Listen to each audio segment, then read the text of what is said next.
Bienvenidas, bienvenidos a El Hilo Negro, este espacio de reflexión y análisis sobre la actualidad política, social, económica de nuestro Estado y de nuestro país.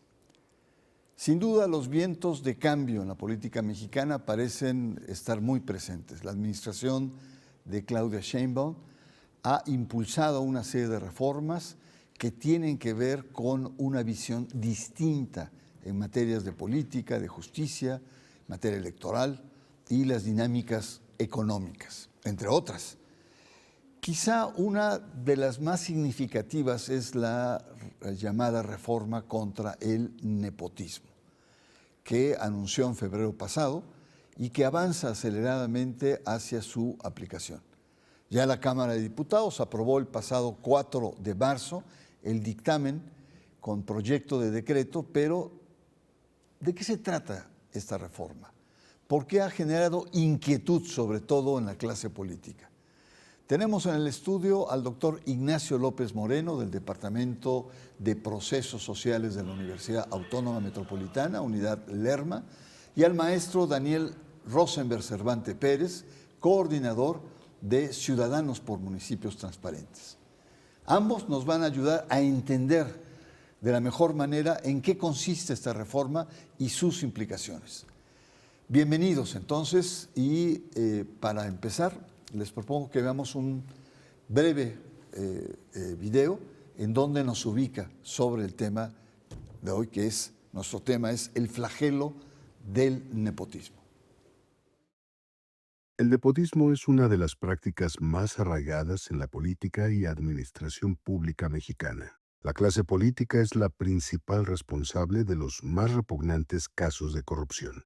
Nepotismo hace referencia al hecho de utilizar un cargo público para colocar a personas cercanas, familiares o amigos en puestos de poder, aún sin la preparación suficiente para desarrollarse en él. Esta acción es considerada un flagelo que ha empañado la historia política del país. El nepotismo reduce la confianza de la ciudadanía en la clase política y en el gobierno. En fechas recientes, la presidenta Claudia Sheinbaum anunció una propuesta de reforma constitucional para eliminar el nepotismo electoral. La iniciativa fue aprobada en lo general y lo particular con mayoría calificada y será aplicable a partir de los procesos electorales, tanto federales como locales, de 2030.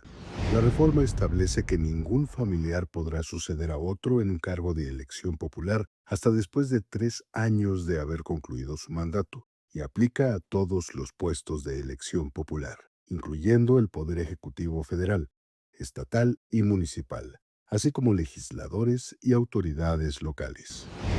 Se restringe solo a la herencia inmediata de un cargo, sin abordar estrategias en las que familiares ocupen distintos puestos dentro de la estructura gubernamental. Además, su aplicación podría ser eludida si un interino o suplente asume temporalmente el cargo. Pues hemos visto las consecuencias que trae el nepotismo, que sin duda es corrupción, es una forma distinta. Ignacio, dinos qué es el nepotismo, por qué está tan arraigado en la clase política mexicana históricamente y por qué se ha tolerado también. Pues bueno, como muy bien explica la cápsula, este nepotismo tiene que ver con los intereses privados por encima de los colectivos. Es un problema que, volvemos al punto, incluso hablamos de clase política, es una clase, es un grupo hereditario de poder que transmite el poder entre los suyos. Cuestiones como la nación o la patria son mecanismos que utilizan estos grupos para beneficiar a los suyos, a su gente, a su familia, ¿no? Por un lado, teniendo claro que este tipo de prácticas tiene una versión también muy sana, o sea, en nuestros espacios privados podemos confiar más en familiares, amigos, eso no es ningún problema. Aquí, como muy bien estamos enfocando en la reforma, estamos hablando de la función pública, que es otro tipo de cuestiones. La función pública no es para mi familia, es para el pueblo, es para el Estado, ¿no? El nepotismo potencia y genera además acumulaciones de poder.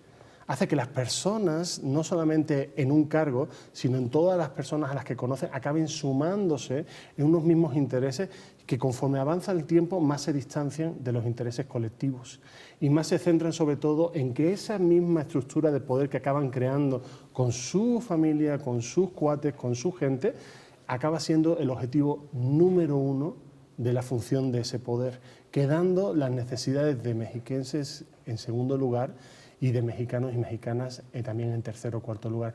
Eso está arraigado en nuestro país y tiene mucho que ver con la instalación de un régimen que precisamente heredaba casi formas nobiliarias en el sentido de distribución territorial, en apellidos, casi en casas familiares. Aquí tenemos en el Estado de México tristes referencias de cómo funciona este tipo de cuestiones. Entonces, englobando, sí, es una cuestión que lleva mucho tiempo en México, que perjudica a lo colectivo y que se basa en los míos primero. Son pactos de tolerancia, ¿no? Y si mal no recuerdo en la historia del análisis político, es una herencia de los distintos cacicazgos que hubo en México, incluso cacicazgos premodernos. Maestro Daniel Cervantes, ¿de qué manera esta práctica ha dañado al país? ¿De qué manera esta persistencia, que además están todos los partidos, están todas las o sea, nadie se salva? Es inherente incluso a cualquier sistema de élites, Bernardo, y antes que nada también agradecer la invitación, un honor estar aquí en tu programa. La verdad es que sí es una cuestión casi tan de naturaleza humana como la corrupción misma. Decir que justo esta iniciativa que plantea la presidenta Claudia Sheinbaum, a mí me gusta en lo particular porque justo plantea una discusión que nos lleva a una discusión muy republicana, muy sana. A pesar de que, como lo identificamos en su propio partido, también hay puntos sobre las IES, nos lleva a una discusión bastante buena, aunque ya vamos a tocar más adelante qué tanto puede justo prevenir esta práctica, pero regresando al tema del origen del nepotismo, que incluso tiene que ver con los papados, ¿no? Esta práctica de poner a sus sobrinos, creo que de ahí viene la palabra en el curiato, ¿no? Es arraigada en muchos sistemas. El tema es aquí, en países en desarrollo, ¿por qué hace tanto daño? En primera, porque no tenemos un sistema de derecho consolidado, ¿no? Sistemas de control justo de prácticas nocivas. Tenemos en nuestro marco normativo ya bien establecido que, por ejemplo, el nepotismo administrativo está prohibido, está penado, incluso se considera una falta grave. El tema es que hay una suerte también de nepotismo cruzado, ¿no? En este sentido. ¿Cuál es? Explícanos esto de nepotismo cruzado. Es decir, por ejemplo, esta iniciativa plantea prohibir la heredación de cargos sucesivos, uno tras otro, pero a lo mejor a través del poder que influencia un gobernante puede proponer a que sea en otro cargo el que un familiar se beneficie, en detrimento justo, y aquí viene lo más importante, de que no precisamente tiene el perfil, los méritos o la trayectoria esta persona, ¿no? No es la más capacitada. Exactamente. Yo entiendo también el nepotismo cruzado es que tú y yo hacemos un pacto y yo contrato a tu hijo. Así es. Y tú contratas a mi hijo. Y de tal manera que no estamos violando la ley, pero en el fondo sí lo estamos haciendo, porque quizás no son las gentes, como tú dices, las más capacitadas. Explícanos un poco, Ignacio, ¿cuáles las características de la propuesta de Claudia Sheinbaum, de reforma? Bueno, esta propuesta de reforma, primero también tenemos que ver en su amplitud. Esto forma parte de un proceso, no es una reforma única. Hablábamos también de una reforma de una ley general sobre responsabilidad administrativa, donde ya se están poniendo, que fue aprobada también este año, esa sí está ya aprobada, está en vigor, y donde ya se están poniendo muchos de los elementos de esta nueva reforma sobre la mesa. El Sistema Nacional Anticorrupción, por ejemplo, es una institución intersecretarial que va a estar vinculado a muchos niveles, ¿no? Por un lado, como comentaba mi colega, tenemos la parte interesante de que no es solamente una cuestión de yo y mis cuates y a través de pactos y acuerdos nos turnamos, que es una cosa que también funciona mucho en el nepotismo. A veces pensamos que una persona no está siendo beneficiada por el sistema sistema nepotista solamente porque no está en el mismo puesto año tras año. Recordemos que parte de la Revolución Mexicana viene del problema de la autorreelección, ¿no? Sino que hoy estás en esta secretaría y mañana te pongo en esta otra después. Y miras el currículum y son personas que han bebido del erario público toda su vida, moviéndose estratégicamente para no parecer. Ahora vamos a tener un sistema de garantías con una participación ciudadana en la que la ciudadanía puede poner y puede denunciar sobre la mesa lo que está pasando, porque muchas veces la ciudadanía sabe qué es lo que has hecho y tiene memoria. Y esa memoria ahora va a tener una herramienta de entrada. Después también hay una cuestión muy interesante en esta reforma, el tema de la paridad de género, pero también la inclusión de las minorías. O sea, el hecho de que sea necesario que los grupos históricamente separados o marginados de la función pública tengan que formar, eso también da menos espacio a los que siempre han estado bebiendo de la administración y sus familias durante décadas han formado parte y han construido esas acciones, tengan menos espacio de maniobra. Pues muy interesante está esto. ¿Crees que se va a poner fin a estas dinastías? Porque tenemos un montón de dinastías, las del Mazo aquí en el Estado de México, la Monreal, que dice, bueno, pues yo tengo 15 hermanos, ¿no? Yo no respondo por las pero pues es evidente que no es correcto. Pero también están los Calderón, la esposa de Calderón, su sobrina, los Salgado, están los Sansores, los Murat. Es decir, tenemos una colección casi interminable de personas que políticamente pueden ser muy probas, pero que en la práctica estos hechos muestran que no lo son tanto. Yo creo que la iniciativa de la presidenta Claudia Sheinbaum va en la dirección correcta, sin duda. El hecho mismo de estar platicando en este foro sobre el nepotismo como un problema ya pone los puntos sobre las íes. ¿Qué tanto se va a acabar con el nepotismo? Habrá que ver. La reforma plantea la prohibición de que familiares en ciertos grados, incluso por afinidad y no solo por consanguinidad, hereden el mismo puesto, ¿no? Se podría decir, ¿no? No habla, por ejemplo, en el caso de que, supongamos, un presidente municipal quiere promover a su esposa, ¿no? Que es presidenta honoraria del DIF, este cargo también muy anacrónico también, ¿no? A lo mejor se promueve para que sea diputada local o diputada federal. Eso todavía está en veremos. Yo creo que aquí lo positivo es que rescata que la ciudadanía empieza a percibir eso como un problema, ¿no? Y por otra parte también me parece que sí tenemos que plantear en qué medida el electorado también tiene poder para castigar ese tipo de comportamiento, porque aquí hay un supuesto que el hecho de que el partido te ponga, ya lo vimos con el tema de la reelección, no precisamente todos los que buscaron la reelección la consiguieron, claro, ¿no? Como decía el expresidente Andrés Manuel, el tonto piensa que el pueblo es tonto, ¿no? No precisamente va por ahí. Entonces, aquí si se trata de conformar las élites, que no se enquisten las élites, me parece que aquí el camino correcto es ir hacia más democracia. Por ejemplo, tener más peso en el control del ejercicio de la función pública, tener más democracia en los procesos internos de selección de candidatos. Yo creo que también por ahí debemos de empezar a caminar. Pues muy bien, muy interesante, ya para una conversación más larga. Yo recuerdo ahí por los años 70, López Portillo, cuando tenía toda su familia, su hermana, su hijo, José Ramón, y decía el orgullo de mi nepotismo. O sea, había hasta cinismo político. Exacto. En donde el sistema, pues evidentemente que facilitaba todo eso. Vamos a hacer una pausa, regresamos para seguir conversando de uno de los flagelos más importantes de corrupción que tenemos en el país. Es visible y es la clase política mexicana la que realiza o la que ejercita ese nepotismo. En un momento regresamos, usted está en el hilo negro.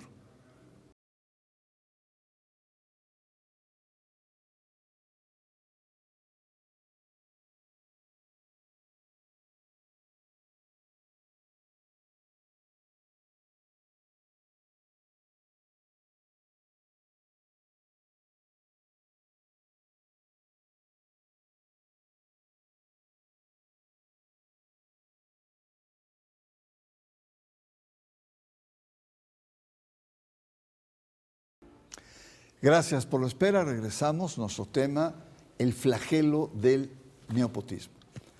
Conversan con nosotros el doctor Ignacio López Moreno y el maestro Daniel Rosenberg Cervantes Pérez. Daniel, la propuesta original traía fecha de aplicación para el 27. El Poder Legislativo lo traslada al 30. La presidenta dice, pues no era de mi agrado y por lo menos, pero respeto, es una función del Poder Legislativo, pero espero que por lo menos en Morena no se repitan electoralmente estos actos. Y pone la vara alta a procesos internos para Morena en el sentido de ya vamos a ver con lupa, con esta palabra que estamos metiendo en el nuevo glosario de la discusión pública de nepotismo, diversos aspectos, ¿no? Sin embargo, déjame decirte que me parece que es correcto aplazar la reforma. En derecho hay un principio en el sentido de que toda ley debe de ser general, universal, no personalizada. Y en técnica parlamentaria normalmente también se plantea no legislar para beneficio o perjuicio de quienes están legislando en ese momento, sino ver hacia generaciones futuras. Entonces, de hecho, 2030, desde mi punto de vista, no es tan lejano en ese sentido. El hecho de que la presidenta haya puesto la fecha inmediata en este sentido, me parece que sí pone en aprietos, porque ahí es paradójico que del propio Morena, de la propia coalición, haya sido el Verde quien haya puesto peros, ¿no? De alguna forma los exhibe. Y que paradójicamente el PAN y MC hayan dicho sí, e incluso no solo estamos a favor, sino que sea antes, ¿no? Es interesante cómo se manejó desde presidencia ese asunto, pero insisto, yo creo que es positivo a pesar de que se recorra hasta el 2030 porque pone en la discusión pública estos temas. Muy bien. Ignacio, ha habido críticos de esta reforma, es decir, le faltan muchas cosas, se reduce a lo electoral, se pueden dar brincos, ¿no? Es decir, de una presidencia municipal a una diputación y después se regresa en fin, hay como muchos trucos que puedan ver. ¿Cuál es tu opinión sobre esto? Miren, hay que tener una cosa muy clara. Estamos en un proceso de una transición de una profundidad muy grande. Son décadas de un régimen con una serie de tendencias, de patrones, de formas de funcionamiento. Hablábamos de los pactos, una serie de pactos que no nacieron ayer. Estamos hablando de personas que son nietas de gobernadores, bisnietos y bisnietas, como decía usted antes, ¿no? Incluso vienen casi del régimen caciquil, como quien dice, ¿no? Entonces, todas las acciones que estamos construyendo como país, no solamente el gobierno, sino esto es importante saber que todas y todos tenemos una responsabilidad en este proceso. De hecho, a la ciudadanía se nos convoca a ser proactivas y proactivos.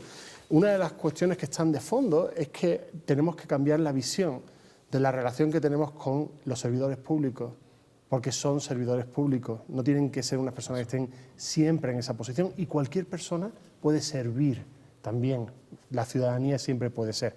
Esa parte, dijéramos, es más global con respecto a lo que estamos ocurriendo. Ahora, la reforma no viene sola. Estamos hablando de que hay toda una serie de elementos y de herramientas que están dando dientes.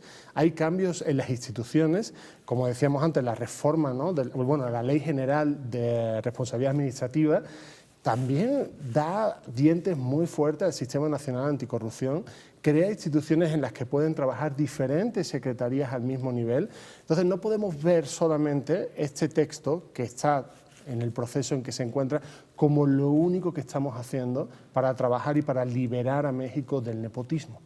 Hay que tener una visión mucho más amplia, más global y ser consciente también de qué rol nos toca, porque esta es una parte importante. Lo que estamos aquí es construyendo ciudadanía en el pueblo, que es algo que hasta ahora nadie ha intentado. Y eso cambia totalmente el juego. Pues muy valioso, muy interesante esta perspectiva. Vayamos al Estado de México, Daniel. Y en el Estado de México creo que somos, con Veracruz y con Jalisco, campeones en el tema de nepotismo.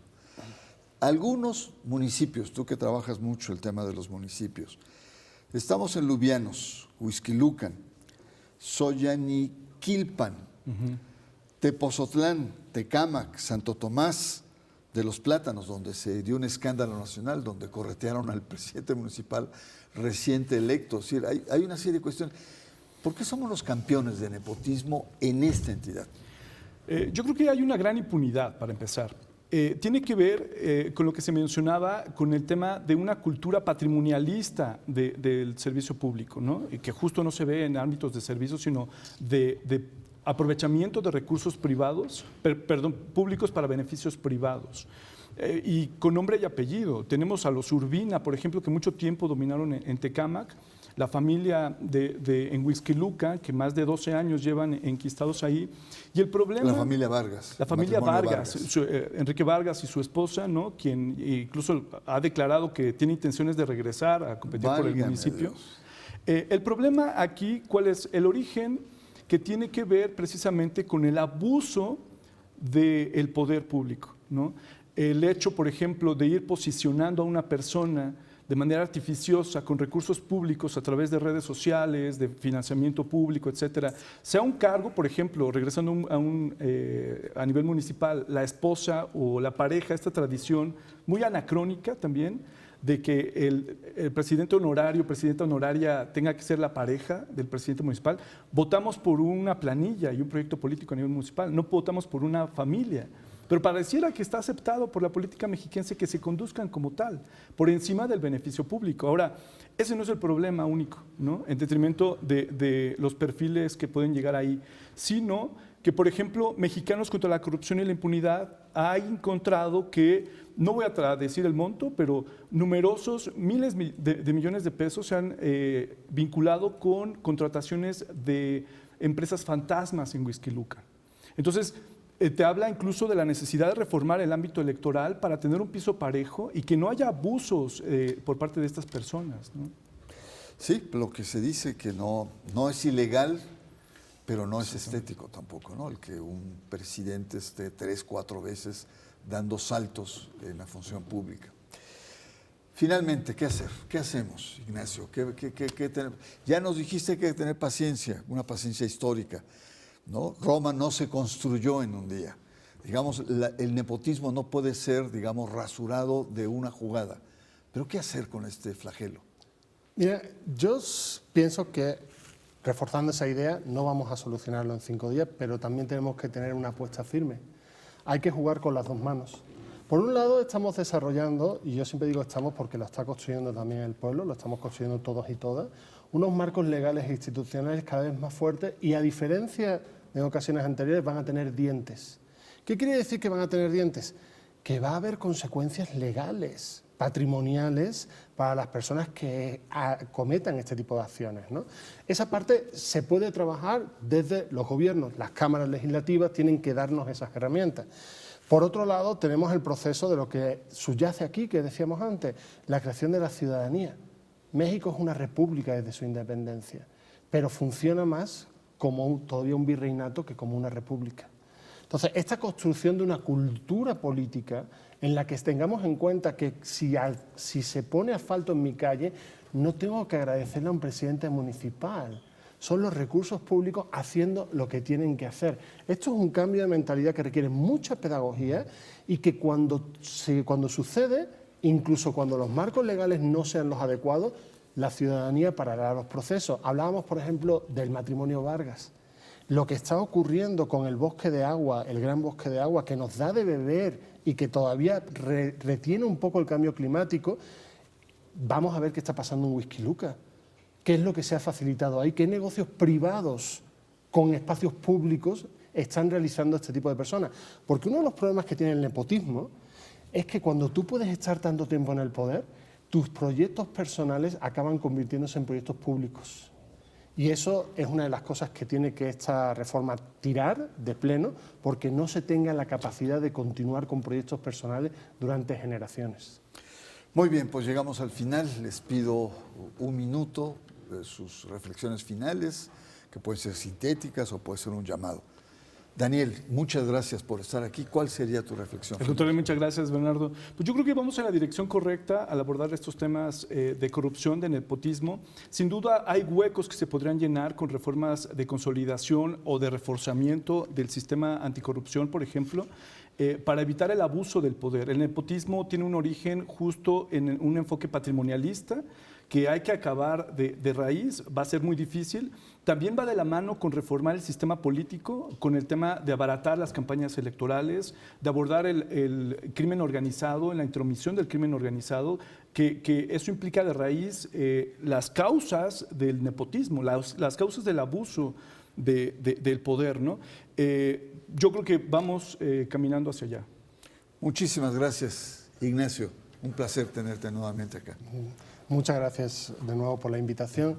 Miren, de manera general, recordamos esta idea, no estamos en un proceso que vaya a ser corto, pero tiene que ser continuo e insistiendo. Tiene que tener dientes, tiene que tener consecuencias para las personas que tengan la práctica, y esto también incluye a todos los poderes del Estado, porque no podemos tener ahora una ley que cuando llegue un juez, el juez prefiera ponerlo en la nevera y entonces no haya una consecuencia porque el debido proceso se para. Entonces, estamos teniendo en cuenta que esta transición, que este cambio hacia una nueva cultura política que le va a permitir a México en convertirse en la gran república que está llamada a ser una república de ciudadanos y de ciudadanas, ¿no? Está en sus pasos primeros. Son pasos muy buenos, muy firmes.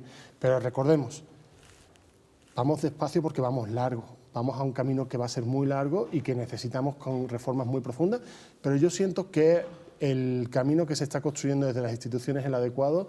Ahora tenemos que preguntarnos qué pasa con la ciudadanía mexiquense. Es un tema central, el flagelo del nepotismo no es un tema cerrado. Me queda muy claro que todos nosotros como sociedad, como ciudadanos, tenemos que hacer presión y hacernos presentes en esta cuestión que vamos a ver cómo evoluciona. Soy Bernardo Barranco y le espero la próxima semana aquí en El Hilo Negro. Hasta pronto.